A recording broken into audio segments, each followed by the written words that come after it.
오늘의 말씀은 신명기 6장 4절부터 9절까지 말씀입니다. 감사가 넘치는 우리 가정, 이 제목하의 말씀 먼저 읽도록 할게요. 저 읽고 그다음에 여러분 읽고 차례대로 읽도록 하겠습니다.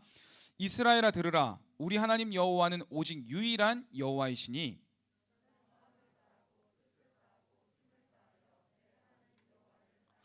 오늘 내가 내게 명하는 이 말씀을 너는 마음에 새기고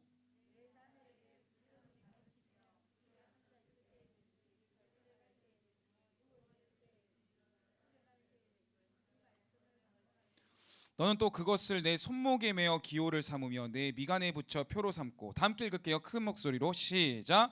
또 내 집 문설주와 바깥문에 기록할지니라. 아멘. 네, 여러분에게 하고 싶은 말은 광고 시간으로 미루고 말씀 들어가 보겠습니다. 네, 여러분, 자 여기 보니까 우리는 첫째 주 구해줘 프로젝트 1주차 때에는 모세의 부모님에 대해서 살펴봤고요. 두 번째는 어린 목회자 디모데에 대해서 살펴봤고, 세 번째는 다시 모세로 갑니다. 대신 모세의 출생을 다뤘다면 이번에는 모세가 죽기 전에 유언한 내용이 오늘 본문이라고 할 수 있겠습니다. 그러니까 첫째 주와 이 세 번째 주는 어떻게 보면 연결고리가 있다고 이렇게 보시면 될 것 같아요, 여러분. 자, 우리 모세의 생애는 여러분 다 아니까 간단하게 요약하겠습니다. 첫 번째는 이 누구예요? 왼쪽에 요게벳. 그렇죠. 우리 모세의 어머니가, 모세의 부모가 아들이 태어나는데 나일강에 던져 죽이라는 바로의 명령에도 불구하고 내 자식은 죽으라고 태어난 게 아니다, 하나님의 목적이 있다라는 마음으로 이렇게 품에 안고 3개월을 키우다가 이 나일강가에 떠나 보낸 거예요. 그래서 하나님의 은혜 안에서 바로의 공주에게 발견되고 40년 동안 이집트 왕자로 살게 된 거죠. 자, 그다음 두 번째는 이건 이제 이집트 왕자에 있는 만화를 이제 목사님이 캡처해서 한 건데, 뭐 이제 그 람세스의 후계자 형들과 함께 이렇게 시간을 보내는 왕자로서의 신분을 보냈던 것입니다. 자, 그다음에 내려가서 여기 왼쪽에서는 그냥 평범한 일상이죠. 모세가 자식들이랑 같이 시간을 보내고 있는 이 목동으로서의 삶. 장인어른 이드로의 양을 치면서 도망자의 신세에서 41세부터 80세까지 그렇게 살았습니다. 그다음에 마지막에는 여러분 다 아는 이야기, 홍해를 가르고 출애굽시키는 그 역사적인 장면에 이렇게 있게 된 것이죠. 자, 그 다음에 이 신명기, 오늘 읽은 신명기는 무엇이냐? 출애굽을 다 성공했습니다. 다 탈출을 했어요. 탈출을 하고 이제 마지막으로 가야 되는 여정이 남아 있는데, 그곳은 가나안 땅. 어디라고 여러분? 네, 가나안 땅. 여러분 그동안 만나지도 못하고 대답도 못 듣고 그래서 얼마나 목사님 답답했는지 몰라요. 그래도 이렇게 커뮤니케이션이 되니까 좋습니다.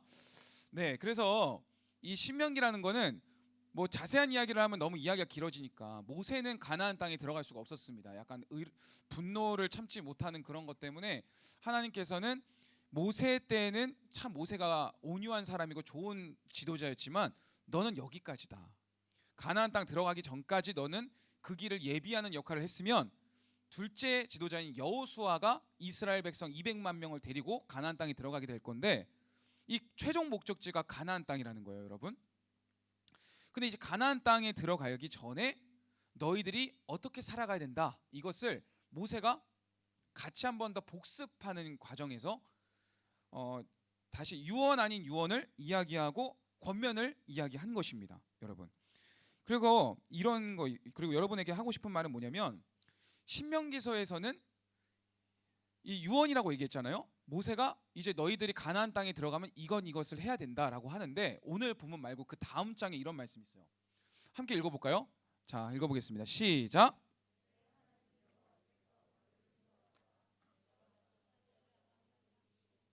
네, 앞에서 여러 민족 헷 족속과 기르가스 족속과 아모리 족속과 가나안 족속과 브리스 족속과 히위 족속과 여부스 족속, 곧 너보다 많고 힘이 센 7족속을 쫓아내실 때에, 자 여러분, 이 말씀을 보면 이스라엘 백성이 가나안 땅에 들어가자마자 해야 할 일이 무엇입니까? 7족속을 어떻게 해야 돼요? 그래, 쫓아내고 무찌르고 점령해야 돼요. 이것이 미션이에요. 이것은 모세가 유언을 하면서 너희들이 여호수아와 함께 가나안 땅에 지도자와 함께 들어가면 가나안 땅에 모든 게 다 예비되어 있는 게 아니라 점령을 해야 된다, 이겁니다. 그러면 7족속을 어떻게 해야 돼요? 7족속을 쫓아내고 무찌르고 점령해야 돼요. 이것이 미션이에요. 이것은 모세가 유언을 하면서 너희들이 여호수아와 함께 가나안 땅에 지도자와 함께 들어가면 가나안 땅에 모든 게 다 예비되어 있는 게 아니라 점령을 해야 된다, 이겁니다. 그러면 고등부 친구들, 이 말씀을 보면 분명한 사명이 있어요. 여러분에게도 다 사명이 있죠. 고등부 친구들, 이 말씀을 보면 분명한 사명은 일곱 족속을 내쫓아야 되겠구나. 전쟁을 해서 하나님의 은혜 안에서 승리해야 되겠네. 그래서 그 땅을 차지해야 되겠네. 가나안 땅을 점령하는 것, 여러분 이 말씀을 보면 중요합니다. 반드시 해야 될 거예요. 칠족속이라고 하죠. 가나안 칠족속을 하나하나씩 하나님의 은혜 안에서 전투를 해서 무찔러야 되는 사명이 있었습니다. 여기서 여러분에게 질문 한번 해볼게요. 여러분 앞에 보세요. 뒤에 우리 사각지대에 있는 친구들, 목사님 다 보입니다. 질문을 해볼게요. 그렇다면 가나안 땅을 점령해서 차지함으로써 순종하는 것이 중요하겠습니까? 아니면 그 가나안 땅에서 하나님의 백성으로 사는 게 중요할까요? 전자가 중요해요? 후자가 중요해요? 여러분, 누가 봐도 후자입니다. 분명히 하나님의 명령은 가나안 땅의 칠족속을 무찔르라는 건데, 그곳을 점령해서 사는 것이 중요한 게 아니라 다 점령해서 들어갔을 때 하나님의 백성답게 사는 게 중요하다는 거예요. 이것이 오늘 말씀의 포커스입니다. 여러분, 하나님의 명령을 지키는 것 중요합니다. 지금으로 예를 들면 이런 거죠. 현장 예배에 오픈을 했잖아요. 여러분 이 자리에 나온 거 너무 중요합니다. 나왔어요. 그렇지만 이곳에 와서 현장 예배에 부모님의 권유하에 왔든 억지로 왔든 다시 보고 싶은 마음에 이 예배를 사모하는 친구들, 여러 사연이 많은 친구들이 있을 텐데, 이 자리에 온 친구들이 이 자리에서 기억해야 될 것은, 예배 자리에 온 것만으로도 주님이 기특하게 여기시지만 이 예배에서 하나님의 백성답게 예배드리는 것이 중요하다는 것입니다. 자, 그래서 만약에 그 땅이 들어갔어요. 일곱 족속 다 무찔렀어요. 하나님의 도우심 안에서. 그런데 거기서 하나님 백성답게 살지 못하고 자기 마음대로 살아간다면 그거는 가나안 땅에 들여보내신 하나님의 목적과 반대되는 삶을 사는 것입니다. 그래서 목사님은 질문하고 싶습니다. 하나님의 백성들이 가나안 땅에서 어떻게 살아가야 할 것인가?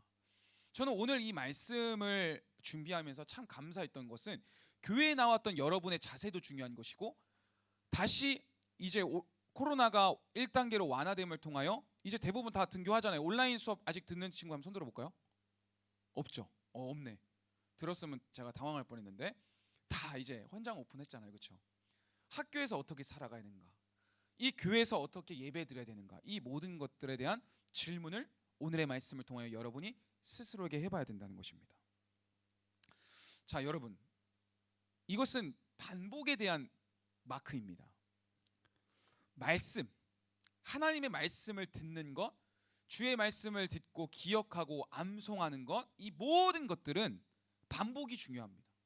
반복하지 않으면 잊어버리고요, 반복하지 않으면 퇴색됩니다. 여러분 지금 고3들 손 들어보세요. 여러분 고3들만, 자 손 들어보세요.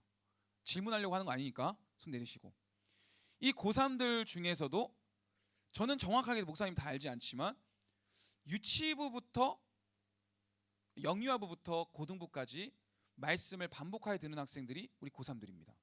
여러분들도 마찬가지겠지만 신앙생활하는 부모님의 자녀들이 우리 울산교회 고등부가 재적이 110명 정도가 되는데 70명 정도가 가족과 함께 신앙생활을 합니다. 그래서 제가 학부모님들하고 연락을 다 했었는데요. 그렇지만 여러분에게 질문해 보고 싶습니다. 스스로에게 대답해 보면, 우리 고3들이라고 해도 반복적으로 듣는 이 모세의 이야기, 반복적으로 듣는 다윗의 이야기, 이 자리에 나와서 정확하게 얘기해 보라면 말할 수 있는 친구 몇 명 될까요? 목사님이 여러분을 정죄하기 위한 것이 아니라, 우리가 이 말씀이 늘 듣는 말씀인데 새롭고 잘 와닿지도 않다가 이런 말씀이 있었는데 이렇게 생각하는 여러분을 축복하는 마음으로 그런 거예요. 네, 아무튼 여러분에게 하고 싶은 말이 무엇이냐면, 우리가 가만히 듣고 그냥 집에 가는 생활을 고3까지 반복한다 해도 우리가 따로 훈련하지 않고 하나님의 말씀을 듣지 않으면 그냥 청년이 돼도 잊혀진다는 거예요. 말씀을 듣는 것으로만 되는 것이 아니라, 요즘 우리 목사님이 여러 교육자들과 함께 이 방구석 말씀 나눔 미션 영상을 해갖고 목사님이 허술한 티라노를 해갖고 연기를 했는데요. 그 연기를 하는 이유가 뭘까요? 미션, 훈련이 중요하다는 것입니다. 체조를 2번 다 해갖고 탁구공 같은 거를 넘겨갖고 성공하는 게 중요한 게 아니라, 우리의 신앙생활은 항상 훈련이 돼야 된다는 것을 영상을 통해 여러분에게 보여주었다는 거예요. 자, 여러분, 다른 방향으로 한번 질문해 보겠습니다. 고등부 친구들, 여러분들 하루에 몇 끼 먹습니까? 지우야, 하루에 몇 끼 먹니? 고3인데. 2끼 먹어. 목사님도 마찬가지. 목사님도 고등학교 생활할 때도 그렇고, 목사님 항상 아침을 잘 안 먹거든요. 점심, 저녁 이렇게 먹는데, 어떤 친구들은 너무 막 긴장돼 갖고 수능 앞두고 혹은 수시 준비한다고 밥을 잘 안 먹는 친구도 있겠지만, 보통 우리들은 하루에 3끼 밥을 먹습니다. 그런데 우리는 그 밥을 먹는 이유가 무엇이겠습니까? 밥을 먹고 음식을 먹는 이유는 육신의 몸과 건강을 지탱하기 위해서 필요한 거예요. 그리고 거기에 또 필요한 것은 뭐예요? 잠이 중요하죠. 저는, 목사님은 하루에 4-5시간밖에 안 자거든요. 근데 이게 축적되면 저도 사람인지라 몸이 지탱하기 위해서 월요일 휴일 때는 뭐 한 10시간씩 자야 될 때가 있어요. 그러니까 몸이 반응을 하는 거죠.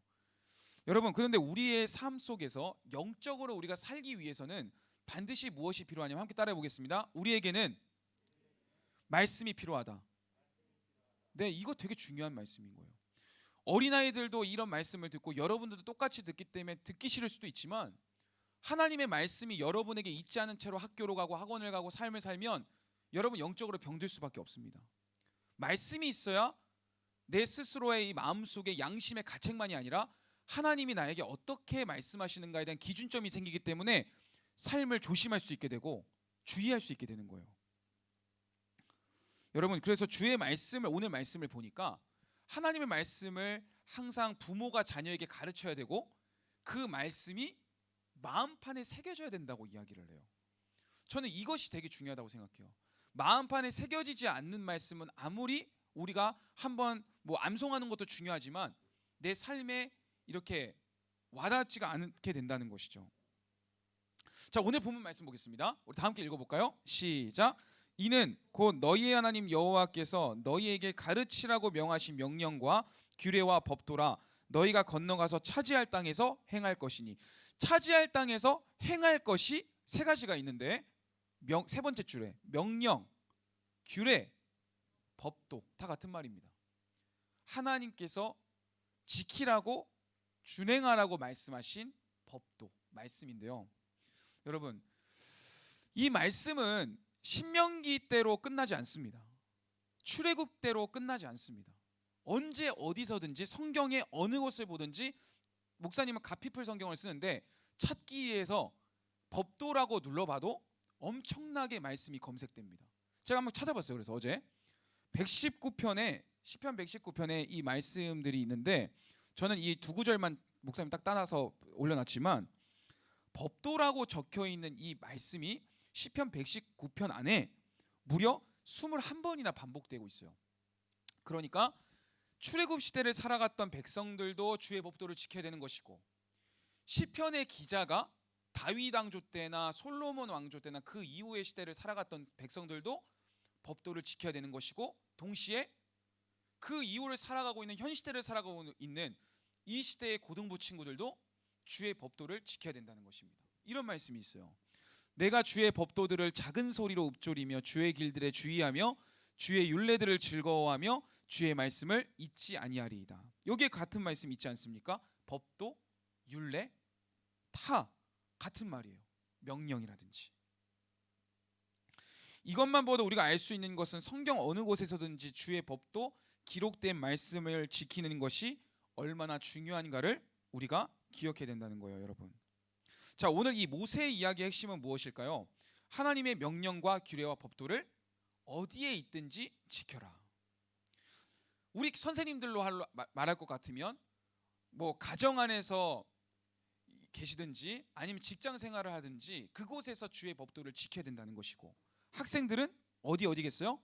학교, 학원, 내 삶의 자리에서 그것을 지켜야 된다는 것입니다. 자, 고등부 친구들에게 물어보겠습니다. 앞에 보세요. 하나님께서 여러분을 왜 부르셨습니까? 하나님께서 여러분을 왜 찾으신 걸까요?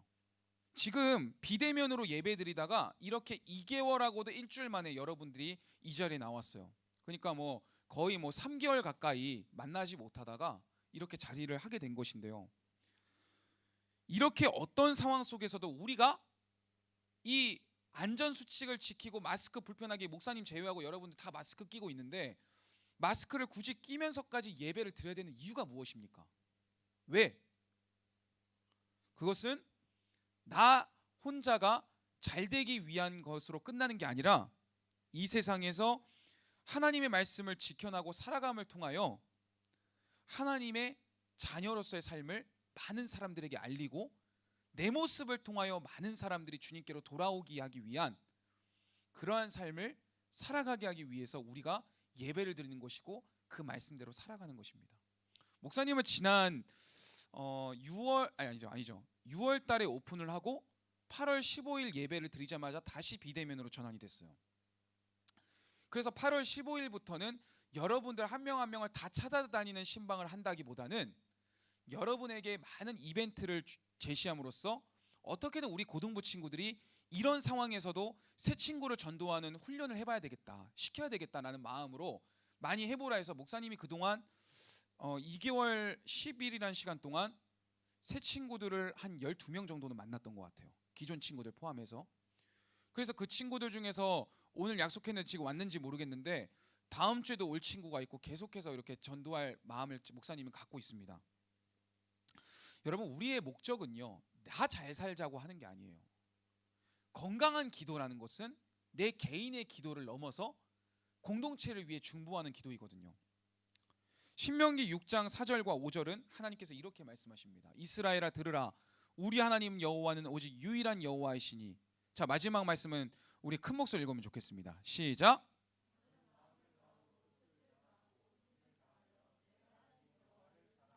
네, 이 말씀 너무 중요한 말씀입니다. 처음 말씀에 쉐마 이스라엘, 이스라엘아 들으라. 고등부 친구들, 지금 안 듣는 친구들 있죠? 들으세요. 무엇이라고 말씀하십니까? 하나님은 유일하시다는 거예요. 두 번째, 너는 여러분 한 명 한 명을 말하는 것입니다. 너는 마음을 다하고 뜻을 다하고 힘을 다하여 내 하나님 여호와를 어떻게 해라? 사랑하라. 사랑하라고 말씀하시는 것입니다. 고등부 친구들, 왜 모세는 아직 가나안 땅에 들어가기도 전인 출애굽 2세대, 여러분에게 한 가지 복습을 하면 출애굽에는 1세대가 있고 2세대가 있습니다. 1세대는 홍해를 딱 갈랐을 때 그 홍해를 건너는 장면을 실제로 목격했던 어른들, 젊은 청년들 포함되는 것입니다. 2세대는 그때 옹기종기 부모님의 손잡고 걸어가서 그 홍해가 갈라지는 것이 잠깐 기억이 날랑말랑하는 그런 어린아이들을 포함해서 광야 생활, 홍해를 갈라지는 것을 체험한 이후에 40년 광야 생활하면서 태어났던 자녀들, 그러니까 홍해의 기적과 이런 것들을 정확하게는 기억하지 못하는 그런 아이들과 그 아이들이 성장한 자녀들이 출애굽 2세대입니다. 출애굽 1세대들 홍해의 기적을 경험했음에도 불구하고 하나님을 불평했던 사람들은 방황하다가 그곳에서 죽었고요. 2세대 자녀들이 가나안 땅을 밟습니다.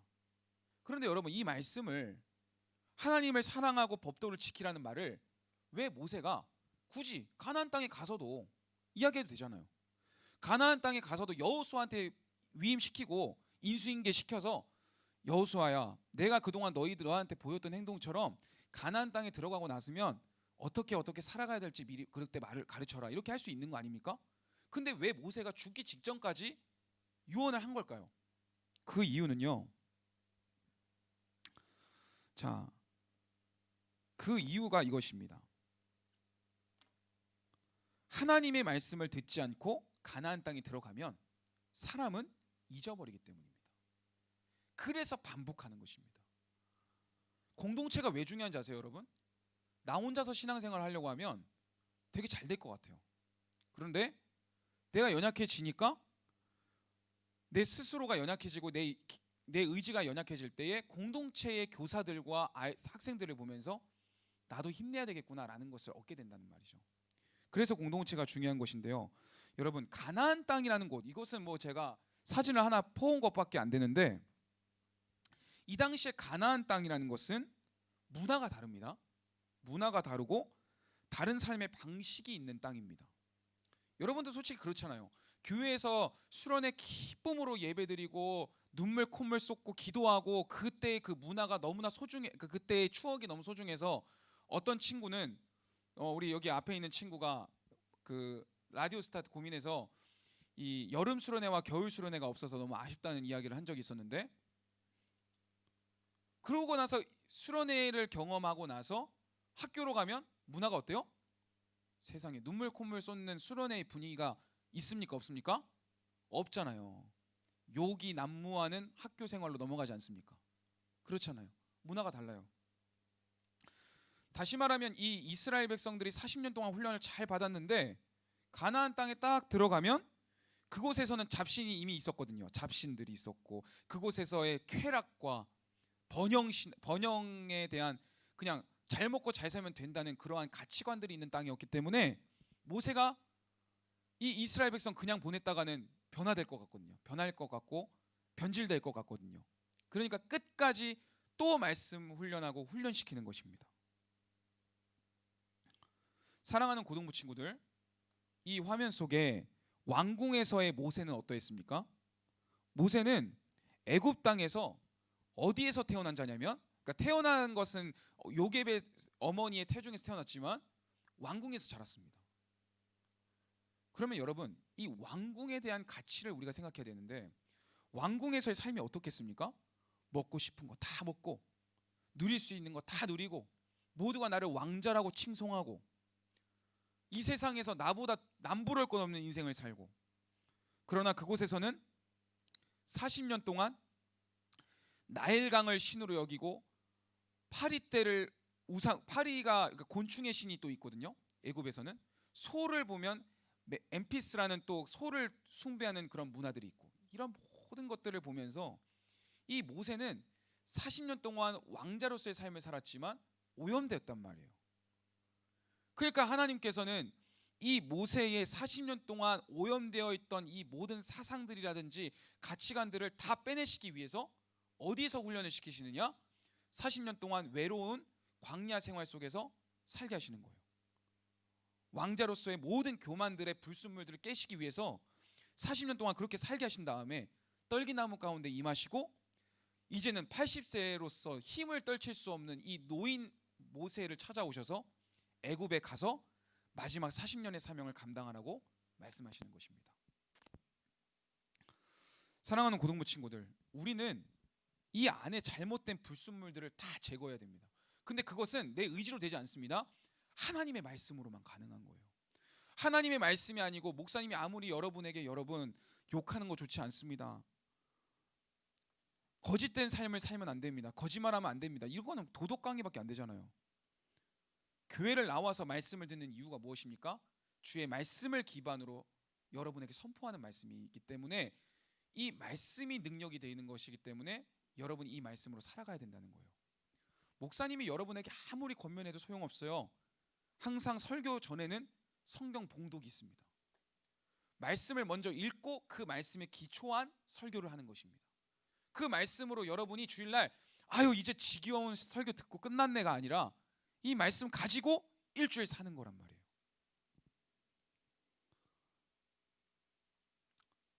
자, 이 모습만 봐도 어머니 요게벳의 신앙이 모세에게 흘러갔고, 하나님의 훈련을 받은 모세가 또 수많은 이스라엘 백성들과 다음 세대들에게 말씀을 전했습니다.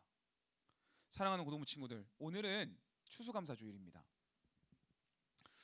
지난 한 해 동안 베풀어 주신 주님의 은혜를 기억하고 그 말씀 안에서 살아가고 하나님께 감사를 고백하는 날이 바로 추수감사주일입니다.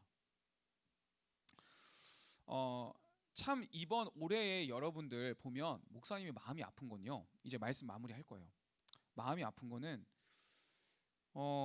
제가 아까 전에도 우리 하늘이가 딱 올 때 하늘이한테 뭐라 했냐면, 하늘아 우리 다다음 주에 학생 총회 한다, 임원 이제 끝이다 이렇게 이야기했는데, 뭐 올해 임원되었던 친구들 뭐 3개월도 하지 않고 바로 이제 또 새로운 임원을 교체해야 될 시기가 됐어요.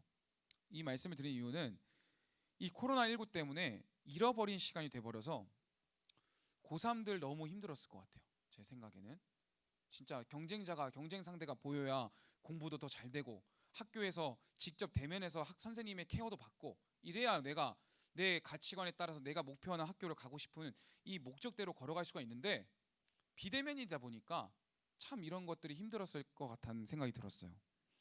그래서 우리는 이런 생각이 듭니다. 모든 피해는 내가 받은 것 같고 올해 내가 하나님께 감사할 제목이 뭐가 있어? 라는 말을 할 수 있는 친구들도 있을지 모르겠어요.